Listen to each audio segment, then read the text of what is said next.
Hi hello friends, எல்லாருக்கும் வணக்கம். Welcome back to our channel அர்த்தங்கள் அறிவோம். இன்னைக்கு இந்த வீடியோல கழுகுகளையும் அதோட சிறப்பு அம்சங்களையும் பற்றி தான் பார்க்க போறோம். கழுகுகளோட வாழ்க்கை எப்படி இருக்கும் தெரிஞ்சுக்கணுமா அப்படின்னா இந்த வீடியோ பாக்குறத கண்டினியூ பண்ணுங்க. அண்ட் இன்னொரு முக்கியமான விஷயம், இந்த வீடியோல கழுகுகள் கிட்ட இருந்து நாம எதை கத்துக்கணும் அப்படின்றதையும் சொல்லியிருக்கேன். சோ இந்த வீடியோ கண்டிப்பா யூஸ்ஃபுல்லா இருக்கும். ஸ்கிப் பண்ணாம கடைசி வரைக்கும் பாருங்க. இப்ப வாங்க வீடியோக்குள்ள போகலாம். கழுகு அப்படின்ற பறவை ஆக்சிபிட்ரிடே அப்படின்ற பறவை குடும்பத்தை சேர்ந்த கொன்றுண்ணி வகையாகும். இந்த கழுகு ரொம்ப வலுவானதா இருக்குங்க. எந்த அளவுக்கு இதோட வலிமை இருக்கும்னு பாத்தீங்கன்னா, ஒரு பெரிய சைஸ் ராட்சச கழுகால ஒரு மானையே ஈஸியா தூக்கிட்டு போக முடியும் அப்படின்னு சொல்லப்படுது. இந்த கழுகுகள் உலகத்துல எல்லா இடத்துலயுமே பரவலா காணப்படுது.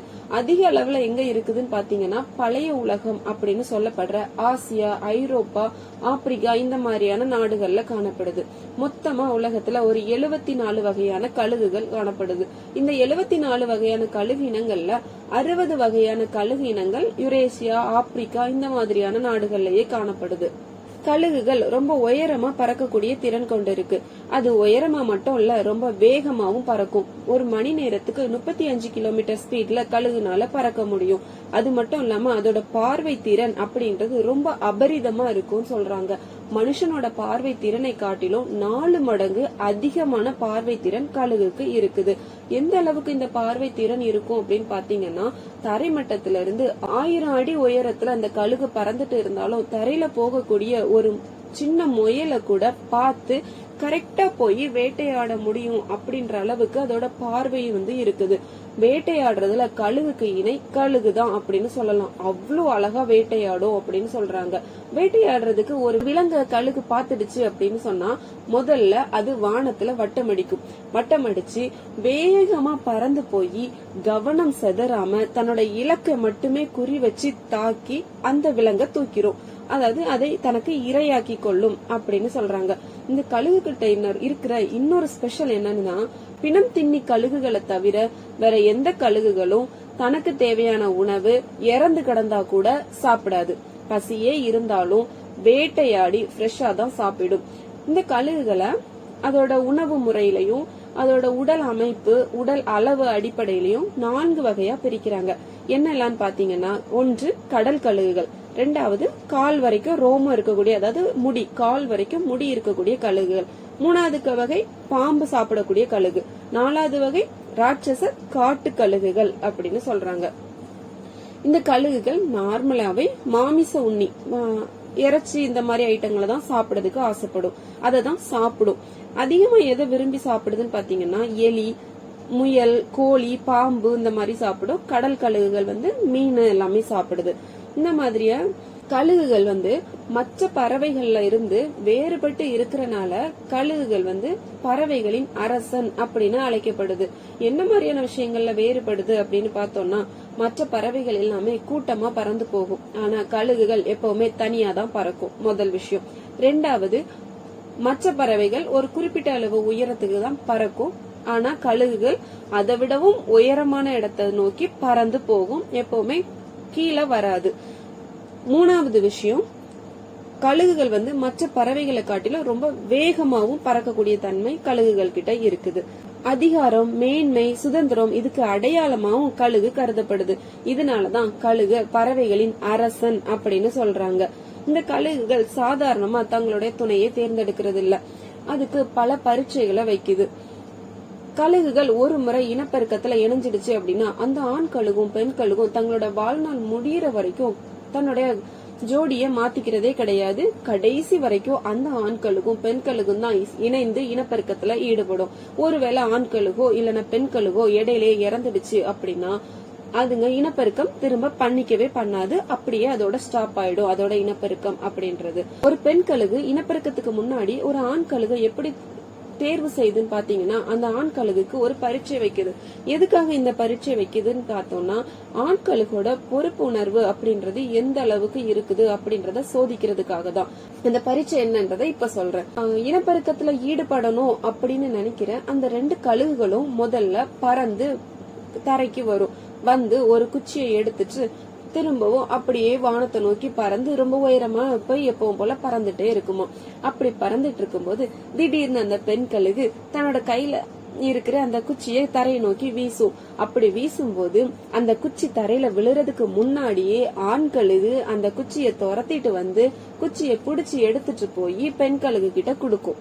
திரும்பவும் கொஞ்ச தூரம் பறந்துட்டு இருக்கும்போது திரும்பவும் அந்த பெண் கழுகு அந்த குச்சியை கீழே போட்டுரும்.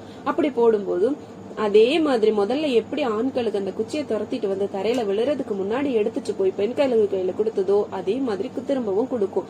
இந்த மாதிரி பல தடவை இந்த பெண் கழுகு குச்சியை கீழே போடுறதும் ஆண் கழுகு துரத்திட்டு வந்து அதை எடுத்து பெண் கழுகு கையில கொடுக்கறதுமா நடந்துகிட்டே இருக்கும். எவ்வளவு நேரம்னு பாத்தீங்கன்னா பல மணி நேரம் வரை இந்த ப்ராசஸ் நடக்கும்னு சொல்றாங்க. எதுக்காக அப்படின்றத ஆரம்பத்திலேயே சொல்லிட்டேன், ஆண் கழுகோட பொறுப்புணர்வு சோதிக்கிறதுக்காக தான் அப்படின்னு சொல்லிட்டு. இப்போ இந்த ஆண் கழுகு இந்த பரீட்சையில வெற்றி பெற்றுடுச்சு அப்படின்னா இந்த பெண் கழுகு ஆண் கழுகோட இனப்பெருக்கத்துல ஈடுபடுறதுக்கு இடமளிக்கும். 2 கழுகுகளும் இனப்பெருக்கத்துல ஈடுபடும். அப்புறம் தங்களுக்கு கூடு கட்டுறதுக்காக ஒரு மலையோ இல்லைன்னா உயரமான ஒரு மரத்தையோ தேடி போகும். அந்த உயரமான மரம் எப்படி இருக்கும்னா அதிகமா முட்களால சூழப்பட்ட ஒரு கிளைகள்ல தான் கண்டிப்பா போய் முட்டையிடும் அப்படின்னு சொல்றாங்க. அப்படி இல்லைன்னா பெரிய பெரிய பாறைகள் இந்த மாதிரியான இடங்களை தான் கழுகுகள் கூடு கட்டுறதுக்கு செலக்ட் பண்ணுது. ஓகே, இப்ப இடத்த செலக்ட் பண்ணியாச்சு. எப்படி கூடு கட்டுதுன்னா கழுகு தன்னோட கூட்டை ஒரு 6 லேயரா வச்சு கட்டுது. சாதாரணமா வச்சு கட்டுறது கிடையாது. அந்த இதுல என்னெல்லாம் இருக்கும்னு பாத்தீங்கன்னா கல்லு, வைக்கோல், முள்ளு, அப்புறம் குச்சி, புல்லு, மிருதுவான இறகுகள், இப்படி 6 வகையான பொருட்களை வச்சுதான் தன்னோட கூட்டை கட்டுது. கூடு கட்டுறது ஆண் கழுகோட வேலை. ஒவ்வொரு முறை இனப்பெருக்கத்தின் போதும் கழுகு 2 முட்டைகள் தான் இடும். அந்த முட்டைய பெண் கழுகு அடை காத்து குஞ்சு பொரிக்கிற வரைக்கும் இருக்குது. அந்த முட்டையில இருந்து குஞ்சு வெளியில வந்ததும் முதல்ல வரக்கூடிய அந்த கழுகு குஞ்சு 2வது இருக்கக்கூடிய முட்டையில இருந்து வரக்கூடிய கழுகு குஞ்சிய கொத்தியே சாகடிச்சிடும். இந்த மாதிரி அந்த முதல்ல வரக்கூடிய கழுகு குஞ்சி தன்னோட இள கழுகு குஞ்சிய சாகடிக்கிறத தடுக்கிறதுக்காக பெற்றோர் கழுகுகள் எந்த ஒரு நடவடிக்கையும் எடுக்கிறதே கிடையாது. அதுக்கு மாறாக சாகட்டும் அப்படிங்கிற மாதிரி விட்டுருது. இதுக்கு என்ன காரணம் மெயினா சொல்றாங்க அப்படின்னா கழுகுகள் அப்படின்னாலே ஆதிக்கம் செலுத்தக்கூடிய அந்த மனநிலையோட தான் இருக்கும். அது பிறந்த குஞ்சியா இருந்தாலும் அந்த மனநிலையில இருக்கிறனால முதல்ல வெளியில வந்து வெற்றி பெற்ற கழுகு குஞ்சு தன்னோட இளவலை, அதாவது சின்ன தனக்கு அடுத்து வரக்கூடிய கழுகு குஞ்சிய கொன்னுடுது. கொஞ்ச நாள் இந்த குஞ்சு கூட்டிலேயே இருக்கும். அந்த குஞ்சுக்கு தாய் கழுகு சாப்பாடு கொடுத்து வளர்த்துட்டு வரும். கொஞ்சம் ஒரு குறிப்பிட்ட நாளுக்கு அப்புறம் இந்த குஞ்சுகள் பறக்கிறதுக்கு முயற்சி செய்யாம அந்த கூட்டிலேயே இருக்கிறதுனால தாய் கழுகு என்ன பண்ணும்னா மிருதுவா இருக்கிற இறகுகள் எல்லாம் உருவி கீழே போட்டுரும். அதுக்கப்புறம் இருக்கிற வைக்கோல் அப்படின்ற லேயர் வந்து அந்த கழுகுக்கு மேல குத்திட்டே இருக்கிறனால கழுகு கொஞ்சம் டிஸ்டர்ப் ஆகி கூட்டோட ஓரத்துல வந்து உட்காரும்.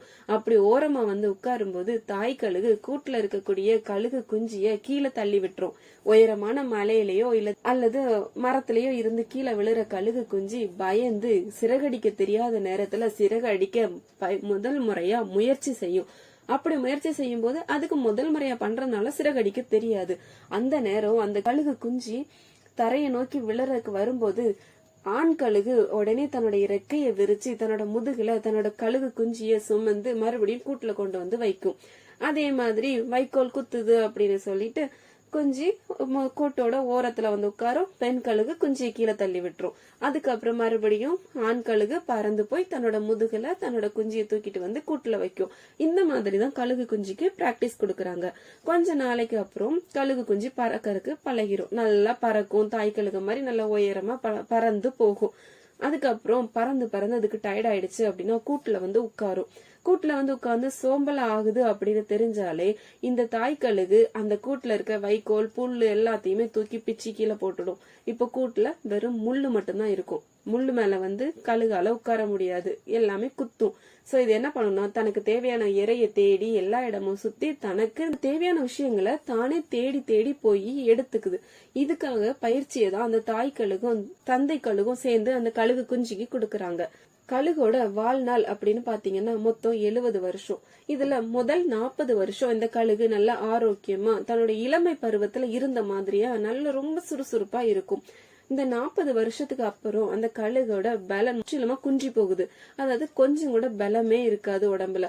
அந்த அலகுகள் எல்லாமே அவ்வளவு நாள் வரைக்கும் ரொம்ப ஸ்ட்ராங்கா இருந்தது, இப்போ வீக் ஆக ஆரம்பிச்சிடும், உடஞ்சி விழுந்துரும் ஈஸியா, அந்த மாதிரி இருக்கும். கால் நகங்கள் இறைய கவ்வி பிடிக்கிறதுக்கு ஏத்தது மாதிரி இருந்தது, இப்போ கால் நகங்களும் உடையும். அண்ட் ரெக்கை ரொம்ப லகுவா இருந்தனால அது ரொம்ப உயரத்துக்கு சிறகடிச்சு பறக்க முடிஞ்சது. அந்த 40 வயசுக்கு அப்புறம் ரெக்கைகள் தடிமனா மாறிடும். அப்படி அது தடிமனா மாறுறதுனால கழுகுனால ரொம்ப உயரத்துக்கு பறக்க முடியாத சூழ்நிலை. இதனால இந்த கழுகு என்ன பண்ணும்னா, தன்னோட இனத்துல இருந்து தன்னை வேறுபடுத்தி எங்கேயோ ஒரு மலையிலயோ இல்லைன்னா பாறை இடுக்குகள்லயோ போய் தனியா இருந்துக்கும். அப்படி இருந்துட்டு தன்னோட அழக பாறைகள்லயும் மோதி மோதி அதை உடைச்சி பிச்சு போட்டுரும். அந்த அழகு புதுசா முளைக்கும். புதுசா முளைச்சதுக்கு அப்புறம் தன் மேல இருக்கிற அத்தனை இறகுகளையும், அதாவது கழுகோட முடி எல்லாத்தையும் பிடுங்கி போட்டுரும். பிடுங்கி போட்டு முடியே இல்லாம இருக்கும். அதை பிடுங்கி போடும்போது எவ்வளவு வலி இருக்கும். அந்த வலியையும் பொறுத்துக்கிட்டு மொத்த முடியையும் பிடுங்கி போட்டுட்டு அந்த கழுகு அந்த பாறை இடுக்குலயே ஒரு 150 நாள் வரைக்கும் இருக்கும். 150 நாள்னா ஏறக்குறைய ஒரு 5 மாசம். இந்த 5 மாசமும் அந்த கழுகோட வாழ்க்கையில வாழ்வா சாவான்ற போராட்டம். தைரியம் இருந்தா அந்த முடியெல்லாம் பிடுங்கி போட்டு வாழறதுக்கான முயற்சியை எடுக்கலாம். அப்படி இல்லைன்னா பசிலையும் பட்னிலையும் இருந்து சாகணும். இதை தவிர அதுக்கு வேற வழியே இல்ல அப்படின்னு சொல்லலாம். இந்த 5 மாசம் முடிஞ்சதுக்கு அப்புறம் புது முடியெல்லாம் முளைச்சு மறுபடியும் அந்த கழுகு முதல்ல எப்படி இருந்ததோ அதே மாதிரி இல்லைன்னா அதை விட பலமா மாறும். அது இன்னும் வானத்துல நல்லா சிறகடிச்சு பறக்க முடியும். முதல்ல வேட்டையாடின மாதிரி நல்லா வேட்டையாட முடியும். அந்த அளவுக்கு தன்னை தகுதிப்படுத்திட்டு அந்த இடத்துல இருந்து அது திரும்ப எழும்பி போகுது. அந்த 5 மாசமும் கழுகு போராடுற அந்த போராட்டம் இருக்கு பாருங்க, ரொம்ப கொடுமையானதா இருக்குமாங்க. இந்த கழுகு அவ்வளவு போராட்டத்தையும் எதிர்கொண்டு அதுக்கப்புறம் வர கழுகு எவ்வளவு பலன் இருக்கும் அப்படின்னு பாத்தீங்கன்னா, அதுக்கப்புறம் ஒரு 30 வருஷம் அது உயிர் வாழ்றதுக்கு தேவையான பலன் அந்த கழுகுக்கு மொத்தமா கிடைச்சிருக்கும் அப்படின்னு சொல்றாங்க. 30 வருஷமா அந்த பலனை பெற்ற கழுகு இப்ப வானத்துல சந்தோஷமா வட்டம் அடிச்சு பறந்து போகுமா. எவ்வளவு ஆச்சரியம் பாருங்க. அப்ப கழுகுக்கு வாழ்நாள்ல 2 முறை இளமை பருவம் கிடைக்குது. இத்தனை சிறப்புமிக்க கழுகு ஒரு குறிப்பிட்ட மதத்தினரால கடவுளா மதிக்கப்படுது. அந்த கழுகு கடவுளின் வாகனம் அப்படின்னு நம்புறாங்க. இன்னும் ஒரு சிலரை பார்த்தோம்னா கழுகு முகத்துல முழிக்கிறது ரொம்ப நல்லதுன்னு சொல்றாங்க. அது எப்படி கழுகு போய் பார்த்து அதோட முகத்துல முழிக்க முடியும் அப்படின்னு நினைக்கிறீங்களா? அது அப்படி இல்லைங்க. மனசுல ஒரு விஷயத்த யோசிச்சுட்டு இன்னைக்கு இந்த விஷயத்த செய்யணும் அப்படின்னு நினைச்சிட்டு நம்ம வீட்டை விட்டு வெளியில வரும்போது கழுகு வானத்துல வட்டம் அடிக்கிறத பார்த்தோம்னா நல்ல சகுனம் அப்படின்னு சொல்றாங்க. அந்த நேரத்துல நம்ம கழுக பார்த்துட்டு போய் அந்த காரியத்தை செய்யறோம்னா அந்த காரியம் 100% வெற்றி அடையும் அப்படின்னு நம்பப்படுது. இன்னும் ஒரு சிலர் தங்களோட வீடு கிரகப்பிரவேசம் நடக்கும்போது அந்த ஓமகுண்டத்துல கழுகோட கூட எடுத்துட்டு வந்து போட்டு எரிக்கிறாங்க. அதுக்கு காரணம் என்னன்னு பாத்தீங்கன்னா, கழுகு தன்னோட கூடுல மூலிகை குச்சிகளை வச்சு கட்டிருக்கும். அந்த மூலிகை குச்சிகளை நெருப்புல போட்டு எரியூட்டும் போது அதுல இருந்து வரக்கூடிய புகைய அந்த இடத்துல இருக்கிறவங்க எல்லாரும் கண்டிப்பா சுவாசிப்பாங்க. அந்த சுவாசம் வந்துட்டு ரொம்ப புத்துணர்ச்சியை கொடுக்கும். எந்த ஒரு நோய் தொற்றும் சீக்கிரமா அணுகாது அப்படின்னு சொல்றாங்க. இன்னொரு பக்கம் பாத்தீங்கன்னா, கழுகு கூட்டோட சக்தியினால வீட்டுல ஏதாவது தீய சக்தி இருந்தாலும் அது வெளியேறிடும். பாசிட்டிவான வைப்ரேஷன் தான் இருக்கும், நெகட்டிவ் வைப்ஸ் எதுவுமே இருக்காது அப்படின்னு நம்பப்படுது. இத்தனை சிறப்பு மிகுந்த கழுகை பத்தி பாத்துட்டோம். இப்போ அந்த கழுகுகள் கிட்ட இருந்து நாம என்ன கத்துக்கணும் அப்படின்றதை இந்த வீடியோல தெரிஞ்சுக்கலாம். கழுகுகள் தனித்து முன்னேறு அப்படின்ற விஷயத்த நமக்கு சொல்லி தருது. கழுகுகள் கூட்டம் கூட்டமா பறக்காது, தனியாதான் பறக்கும். அதுவும் மற்ற பறவைகள் மாதிரி இல்லாம தனித்தன்மை வாய்ந்து உயரமாவும் பறக்கும், வேகமாவும் பறக்கும். இதுதான் என்ன சொல்றாங்க அப்படின்னா, நம்ம ஒரு விஷயத்த செய்யறோம் அப்படின்னு சொன்னா எல்லார மாதிரி ரெகுலரா பண்ணாம நமக்குன்னு ஒரு தனித்தன்மை அந்த இடத்துல நம்ம வச்சிருந்தோம் அப்படின்னு சொன்னா எல்லாருலயும் நம்ம டிஃப்ரெண்டாவும் தெரியும், சீக்கிரமா நம்மளோட முன்னேற்றம் அப்படின்றதும் இருக்கும். எப்பவுமே தனியா இருக்கிறோம் அப்படின்றதுக்காக வருத்தப்படக்கூடாது. ஏன்னா நாம நம்மளோட வாழ்க்கையோட உயரத்தை அடைஞ்ச அளவுக்கு மற்றவங்க யாருமே அவங்க வாழ்க்கையோட உயரத்தை எட்டல அப்படிங்கறதுதான் உண்மை. அவங்க இன்னும் எட்டாதனாலதான் நீங்க உயரமா இருக்கிறீங்க. சோ அதை புரிஞ்சுக்கிட்டு தன்னம்பிக்கையோட வாழ பழகணுமே தவிர தனியா விடப்பட்டுட்டோம் அப்படின்னு நினைச்சு மூளையெல்லாம் உடைங்கிடக்கூடாது. தனியா விடப்பட்டது நீங்க உயரமா இருக்கிறனாலதான் உங்களோட உயரத்தை யாராலையும் அடைய முடியல. சோ இன்னும் உயரமா போகணும் அப்படிங்கிற எண்ணத்தோட வாழ பழகுங்க.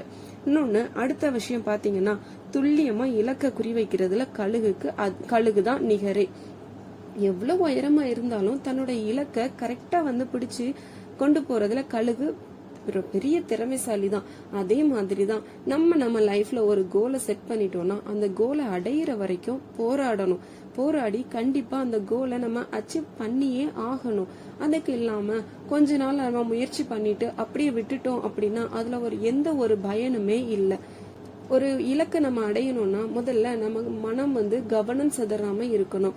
மனதை ஒருமைப்படுத்துறது அப்படின்றது இந்த இடத்துல ரொம்பவே முக்கியம். மனதை ஒருமைப்படுத்தினா இலக்கை ஈஸியா அடைய முடியும். அப்படி இல்லைன்னா இலக்கை அடைகிறதுன்றது ரொம்ப கஷ்டமான ஒரு விஷயமாயிடும்.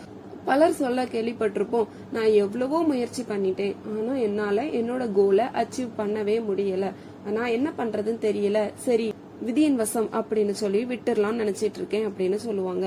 அது ரொம்ப தப்புங்க. முயற்சி அப்படின்றது என்னன்னா ஒரு செயலை நம்ம செய்யணும் அப்படின்றதுக்கான உத்வேகம் மட்டும் கிடையாது. அந்த செயலை நம்ம எந்த அளவுக்கு நேசிக்கிறோம், அந்த எந்த அளவுக்கு நம்ம வாழ்க்கையோட நம்ம பொருத்தி வச்சிருக்கிறோம் அப்படிங்கறத பொறுத்து அதை அடையிறதுக்காக நாம போராடுற போராட்டம். நம்ம வச்சிருக்கிற இலக்கை அடையிறதுக்கான போராட்டமே தவிர இலக்கை அடையிறதுக்கு போகக்கூடிய வழியில உள்ள முயற்சிகள் கிடையாது. சோ உத்வேகம் இருந்தா மட்டும் போதாது, போராடி ஜெயிக்க கத்துக்கணும். அப்படி இருந்தா மட்டும்தான் உங்களோட போராட்டம் முழுமை பெறும். முழுமை பெற்ற போராட்டம் தான் முயற்சி அப்படின்ற பேரை பெறும். மற்ற எதுவுமே முயற்சி கிடையாது. முயற்சி செய்யற மாதிரி பாவிக்கிறது அப்படின்னு கூட சொல்லிக்கலாம். சோ முயற்சி செய்யறது அப்படின்னா என்னன்னு இப்ப தெரிஞ்சிருப்பீங்க. உங்க லைஃப்ல நீங்க ஏதாவது கோல் வச்சிருக்கீங்க அப்படின்னா அந்த கோலை அச்சீவ் பண்ற வரைக்கும் போராடி ஜெயிச்சு வாழ கத்துக்கோங்க. இதுதான் கழுகுகள் நமக்கு சொல்லித்தர ஒரு பெரிய பாடம். இன்னொரு விஷயம், கழுகுகளுக்கு புயல்னா ரொம்ப பிடிக்கும் அப்படின்னு சொன்னேன். மனுஷங்களாகிய நமக்கும் சரி, மற்ற பறவைகள் விலங்குகள் எந்த உயிரினங்களை எடுத்துக்கிட்டாலும் புயலை வெறுக்கதான் செய்வாங்க. வெறுப்பாங்கன்னு சொல்றதை விடவும் அதை பார்த்து ரொம்ப பயப்படுவாங்க. புயல் வருதுனாலே ஒரு கலக்கம் மனசுக்குள்ள வந்துருது. ஆனா இந்த கழுகுகள் அப்படி இல்லாம அந்த புயலை விரும்புது. இத நம்ம வாழ்க்கையோட எப்படி சம்பந்தப்படுத்தலாம்னு பாத்தீங்கன்னா, வாழ்க்கையில புயல் மாதிரி பல சவால்கள் வரும். பல இடங்கள்ல தோல்வியையும் ஏமாற்றங்களையும் பார்க்க நேரிடும். இதனால அவமானங்கள் கிடைக்கும். ஆனா அதை பார்த்து துவண்டு உட்கார்ந்துடக்கூடாது. அந்த இடத்துலயும் இனி இந்த இடத்துல ஜெயிக்கிறதுக்கு நான் என்ன பண்ணணும்ன்ற நினைப்புதான் மனசுல இருக்கணுமே தவிர, என்ன அவமானப்படுத்திட்டாங்க, நான் இனி எப்படி இவங்க முன்னாடி தலை நிமிர்ந்து நடக்க போறேன் அப்படின்னு சொல்லி மூளையில போய் உட்கார்ந்துடக்கூடாது. அந்த சவால்களை சாதனையா மாற்றி காட்டுறதுக்கான வழிகளை தேடணும். இந்த கழுகுகள் புயல்கள்லயும் தங்களோட இறக்கைய விரிச்சு அழகா இளைப்பாறுதுன்னா என்ன, அது தன்னை ரிலாக்ஸ் பண்ணிக்குது அப்படின்னு சொல்லி அர்த்தம். புயல்ல ரிலாக்ஸ் பண்ணுதுன்னா எவ்வளவு பெரிய சவாலை அது ரொம்ப சந்தோஷமா ஏத்துக்கிட்டு செய்து பாத்தீங்களா. இந்த ஒரு சாமர்த்தியம் தான் நம்ம கிட்ட தேவை. சவால்கள் எப்படி வேணாலும் வரலாம். ஏன்னா வாழ்க்கை அப்படின்றது ரொம்பவே சுவாரஸ்யமான ஒரு விஷயம். அடுத்த செகண்ட் நம்ம லைஃப்ல என்ன நடக்க போகுது அப்படின்றது நம்மள யாருக்குமே தெரியாது. அது எப்பவுமே ஒரு புரியாத புதிராதான் இருக்கும். சோ அது நமக்கு சுவாரஸ்யத்தை அள்ளி அள்ளி கொடுத்துக்கிட்டு இருக்கும்.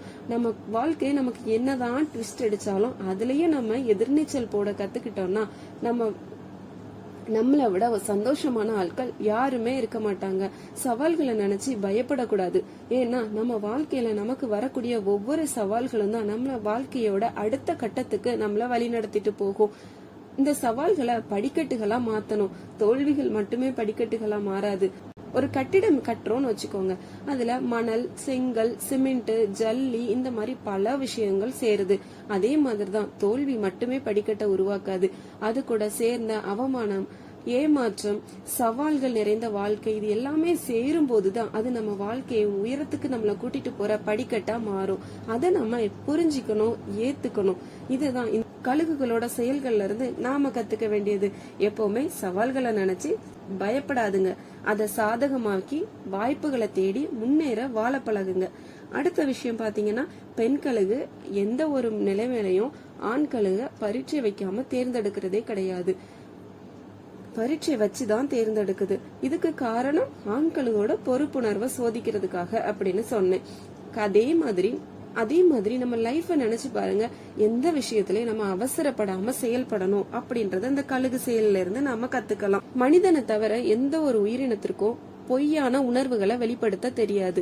அப்படி இருக்கும்போது இந்த ஆண் கழுகுக்கு பெண் கழுகு பல மணி நேர பரிசோதனை வைக்குது.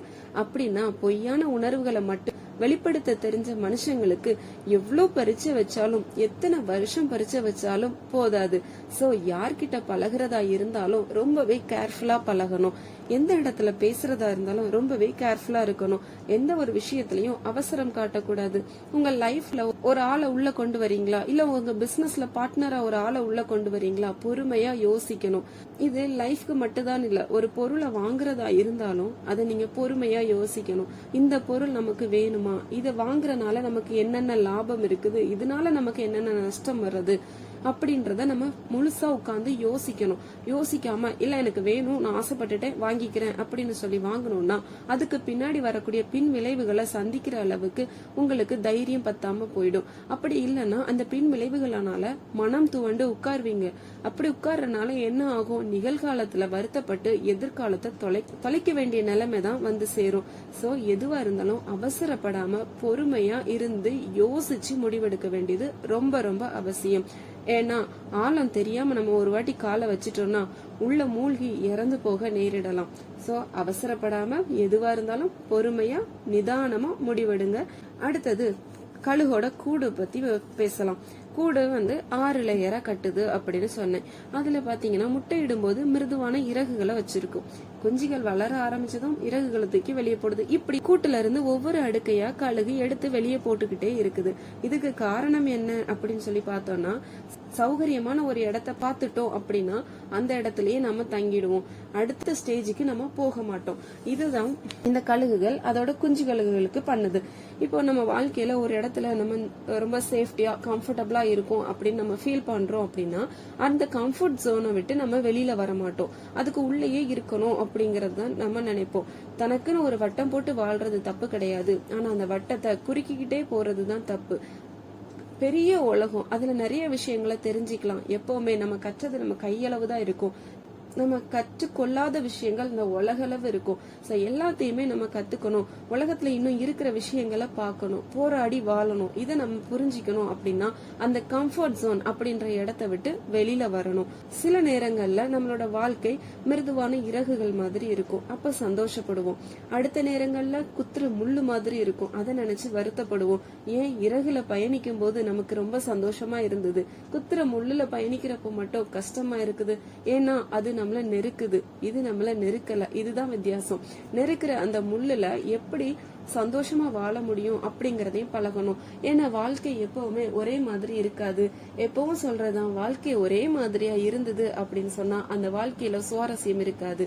அதுக்கப்புறம் கழுகோட வாழ்வாசாவா போராட்டத்தை யோசிச்சு பாருங்க. 150 நாள் என்ன பண்றதுன்னு தெரியாம அந்த கழுகு தனியா தன்னந்தனிமையில ஒரு வாழ்க்கைய வாழ்ந்துகிட்டு இருக்கோம். அந்த நேரத்துல அந்த கழுகு உதவின்னு சொல்லி யார்கிட்டயும் போய் நிக்காது.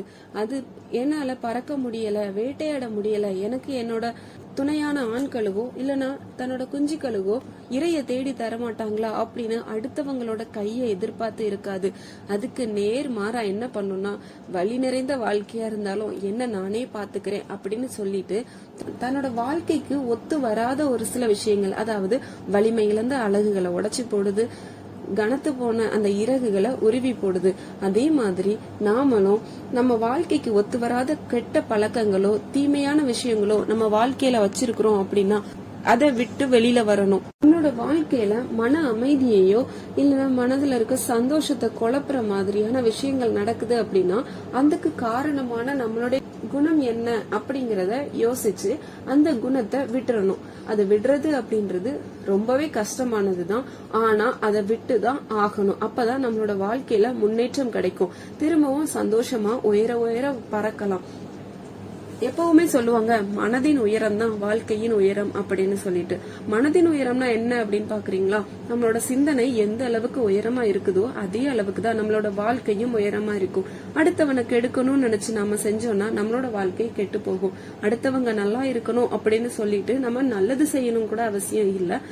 அடுத்தவங்களோட வாழ்க்கைய கெடுக்காம இருந்தாலே போதும். நல்ல சிந்தனைகளை மட்டுமே நினைக்கணும். நாம போராடி வாழணுமே தவிர போட்டு கொடுத்து வாழக்கூடாது. ஏன்னா போட்டு கொடுத்து ஜெயிக்கிறதுனால வாழ்க்கையில சந்தோஷம் கிடைக்காது. அந்த நிமிஷம் சந்தோஷம் வேணா இருக்கும், அதுக்கப்புறம் அது கலைஞ்சு போயிடும். அதுவே போராடி ஜெயிச்சோம்னா அந்த சந்தோஷம் நிரந்தரமா நம்ம கூடவே இருக்கும். ஓகே ஃப்ரெண்ட்ஸ், கழுகை பற்றின பல விஷயங்களையும் அது நமக்கு கற்றுத்தர பாடங்களையும் இந்த வீடியோல பார்த்தோம். இந்த வீடியோ பிடிச்சிருந்ததுன்னா லைக் பண்ணுங்க. இது யூஸ்ஃபுல்லா இருக்கும்னு நினைச்சீங்கன்னா உங்க ஃப்ரெண்ட்ஸ் அண்ட் ஃபேமிலிஸோட ஷேர் பண்ணுங்க. இது போல இன்னும் பல வீடியோக்களை பாக்குறதுக்கு நம்ம சேனலை சப்ஸ்கிரைப் பண்ணுங்க.